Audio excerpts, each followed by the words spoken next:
कल के बाद मुझे तुरंत वाइन फेयर की प्रिपरेशन करनी होगी। जो रेसिपी पेपर्स मिले हैं उनसे कुछ तो निकालना ही होगा। हो ना हो सबरवाल का कोई तगड़ा प्लान है वाइन फेयर डे को लेकर। यह कहकर वेद फ्रेश होने के लिए बाथरूम की तरफ बढ़ा ही था कि तभी कियारा उसके सामने आकर बोली, हेलो, कहाँ जा रहे हो? तुम्हारा कमरा साइड में है। वेद ने भौहें चढ़ाकर सवालिया नजरों से कियारा की तरफ देखा तो कियारा कमर पर हाथ रखकर बोली, तो तुम्हें क्या लगा तुम मेरे बेडरूम में कब्जा करने का सोच रहे थे? मैं दादी की वजह से तुम्हें इस कमरे में टॉलरेट कर रही थी। वेद ने कंधे उचकाए और अपना सामान उठाने लगा। उसे देखकर कियारा सोच में पड़ गई। वो मन ही मन बोली, एम आई दैट अनअट्रैक्टिव कि ये बिना बहस किए आराम से जा रहा है? तब सब पैक करने के बाद वेद मिस्चीवियस स्माइल के साथ एक मेडिसिन का पैकेट देते हुए बोला, मैं तो जा रहा हूं लेकिन तुम ये मेडिसिन ले लो। मेडिसिन? क्यों? मुझे कोई प्रॉब्लम नहीं है। अरे बहुत सीरियस प्रॉब्लम है। रात को सोते समय तुम इतने जोर से खर्राटे लेती हो कि लगता है जैसा कोई खटारा मोटरसाइकिल स्टार्ट कर रहा हो। व्हाट? I don't snore. लड़कियां कभी ऐसा नहीं करती। वेद अपनी हंसी दबाते हुए, बायोलॉजी में लेडी जेंटलमैन का कोई डिफरेंस नहीं होता। Snoring is snoring. कियारा उठकर वेद को मारने के लिए दौड़ी। आई विल किल यू वेद। वेद हंसते हुए सामान छोड़कर भागने लगा। ओके ओके ओके, जोक था। तुम खराटे नहीं लेती, तुम बस पकड़ में आओ। कुछ देर इस भाग दौड़ी के बाद दोनों हंसते हुए सोफे पर गिर गए। वेद ने तब एक गहरी सांस लेकर कहा, ओके सीरियसली, अब मैं तुम्हें कुछ देना चाहता हूं। वेद अपने कमरे में से विंटेज ज्वेलरी बॉक्स लेकर आया। बॉक्स को देखकर ही पता चल रहा था कि उसके अंदर कुछ स्पेशल है। वहीं दूर खड़ी गबीना काफी देर से उन्हें ही देख रही थी। वेद ने वो बॉक्स कियारा को दिया। कियारा ने क्यूरियस होकर बॉक्स खोला तो अंदर दादी का नेकलेस देखकर वो शॉक्ड रह गई। फिर उसकी आंखों में आंसू आ गए। ये तो दादी का था। तुम्हारे पास कैसे आया? कई सालों पहले उन्होंने ये नेकलेस पहनना भी छोड़ दिया था। वेद ने जवाब में कहा, दादी ने तुम्हें देने के लिए कहा था। यह कहकर वेद उठ खड़ा हुआ और कमरे से सामान लेकर दूसरे कमरे में शिफ्ट करने लगा। लेकिन उसके दिमाग में फैक्ट्री और ब्रीफकेस के बारे में जानने की खलबली मच रही थी। वो मन ही मन बोला, अपने दिमाग के फितूर को शांत रखना पड़ेगा। आज मेरे फैक्ट्री जाने से सबरवाल अलर्ट हो गया होगा, लेकिन जल्द ही मुझे वहां दोबारा जाना है, बस सही वक्त पर। वेद जानता था अभी स्मार्टली काम करना होगा। वो कोई जल्दबाजी करके दुश्मन को आगाह नहीं कर सकता था। उधर एक हाई एंड क्लब के प्राइवेट रूम में एक सीक्रेट मीटिंग चल रही थी। अमन, सार्थक, राघव और यशवंत मिलकर कुछ प्लानिंग कर रहे थे। राघव सार्थक को देखकर बोला, तुमने फेस की सर्जरी करवाकर अपना चेहरा तो ठीक करवा लिया, लेकिन चेहरा बिगाड़ने वाले से रिवेंज लेने का सोचा है या नहीं? सार्थक ने चिढ़ते हुए कहा, इसलिए तो मैं यहां हूं।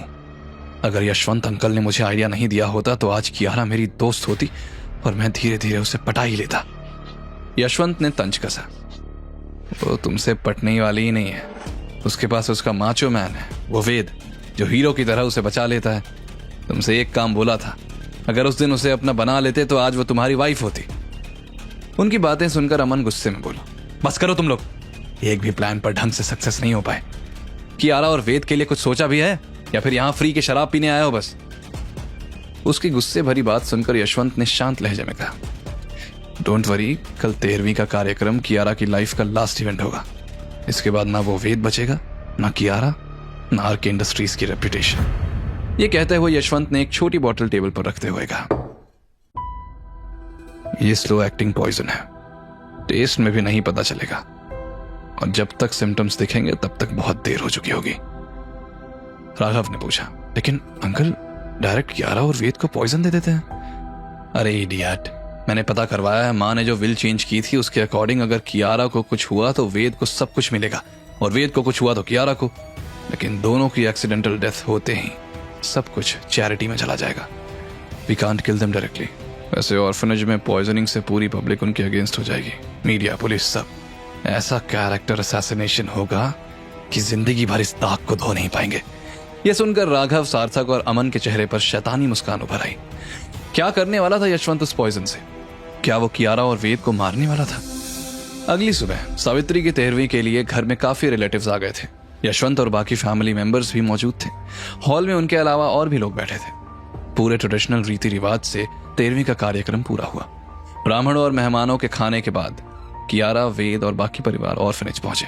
कियारा और वेद ने खाना और कपड़े डिस्ट्रीब्यूट करना शुरू किया।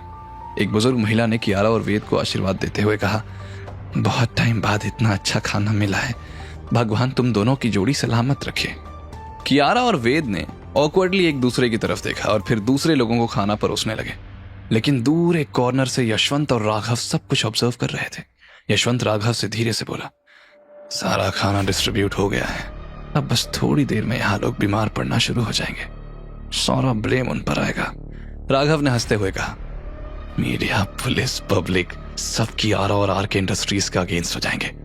यशवंत ने हामी भरते हुए कहा, एग्जैक्टली हाँ, यहाँ सब होने के बाद कोई भी वेद या कियारा की बात नहीं सुनेगा। कंपनी की रेपुटेशन परमानेंटली डैमेज हो जाएगी, जिसे कोई सुधार नहीं पाएगा। उनकी आंखों के सामने वेद और कियारा बिना जाने सबको अपने हाथों से पॉइजन्ड खाना परोस रहे थे। कुछ ही घंटों में उनकी पूरी जिंदगी तबाह होने वाली थी। ऑर्फनेज के कंपाउंड में यशवंत और राघव अपनी कार में बैठे थे। यशवंत ने बार बार अपनी घड़ी देखी। वेद और कियारा को खाना बांटने के बाद 2 घंटे बीत चुके थे। तभी यशवंत के पास सार्थक का कॉल आया।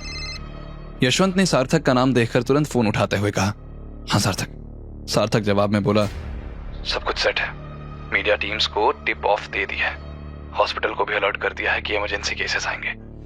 गुड, अब बस वेद और कियारा के अगेंस्ट पूरा शहर खड़ा हो जाएगा। कॉल डिस्कनेक्ट करने के बाद यशवंत बेचैनी से राघव से बोला, राघव अभी तक एक भी एम्बुलेंस नहीं आई और अंदर से कोई चीख पुकार भी नहीं सुनाई दे रही। राघव भी इसी बात से परेशान था।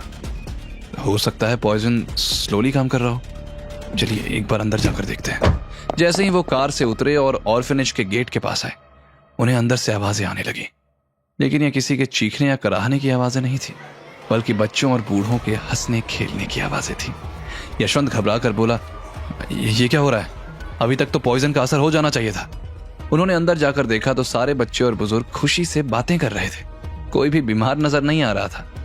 राघव धीरे से फुसफुसाते हुए बोला, कहीं पॉइजन की क्वांटिटी कम तो नहीं थी? यशवंत ने कंफ्यूजन में जवाब दिया, नहीं, मैंने खुद कैलकुलेट किया था, इतनी क्वांटिटी से तो। तभी पीछे से एक जानी पहचानी आवाज आई। वाह, क्या टाइमिंग है आप दोनों की। दोनों तुरंत पीछे मुड़े तो वेद पीछे खड़ा था और उसके चेहरे पर एक मिस्टीरियस स्माइल थी। यशवंत हकलाते हुए बोला, वेद तुम यहां? वेद ने जवाब दिया, मैं यहां क्यों नहीं होऊंगा चाचा जी, लेकिन सवाल यह है कि आप दोनों अभी तक यहां क्या कर रहे हैं? आप लोग तो 2 घंटे पहले ही निकल गए थे। राघव का मुंह सूख गया। वेद की कॉन्फिडेंट बॉडी लैंग्वेज देखकर उसे लग रहा था जैसे कुछ गड़बड़ है। राघव नर्वस होकर बोला, हम गए ही नहीं थे, सामने ही थे और अभी बस निकल रहे थे तो सोचा कि कियारा को बता दें। वेद ने मुस्कुराते हुए पूछा, बाहर बैठकर 2 घंटे से घड़ी देख रहे थे या फिर फूड पॉइजनिंग के इल्जाम से बचने के लिए अंदर रहने के बजाय बाहर कार में थे? ये सुनकर राघव और यशवंत का चेहरा सफेद पड़ गया। राघव घबराते हुए बोला, ये तुम क्या बक रहे हो? वेद ने कनिंग स्माइल करते हुए कहा, असलियत तो तुम अच्छे से जानते हो। जब तुम लोग आज इतने शांति से काम कर रहे थे तभी मुझे तुम लोगों पर शक हो गया था, और जब खाने का बर्तन खोला तभी मुझे स्मेल से पता चल गया कि कुछ गड़बड़ है और मैंने पूरा खाना रिप्लेस करवा दिया। ये सुनकर तो यशवंत और राघव हैरान थे कि सिर्फ खाना सूंघकर वेद ने पता लगा लिया कि खाने में कुछ गड़बड़ है। आगे की कहानी जानने के लिए देखें अगला एपिसोड सिर्फ पॉकेट एफएम के YouTube चैनल पर, और के फॉर किंग के सारे एपिसोड्स को सुनने के लिए डिस्क्रिप्शन में दी लिंक से डाउनलोड करें पॉकेट एफएम ऐप।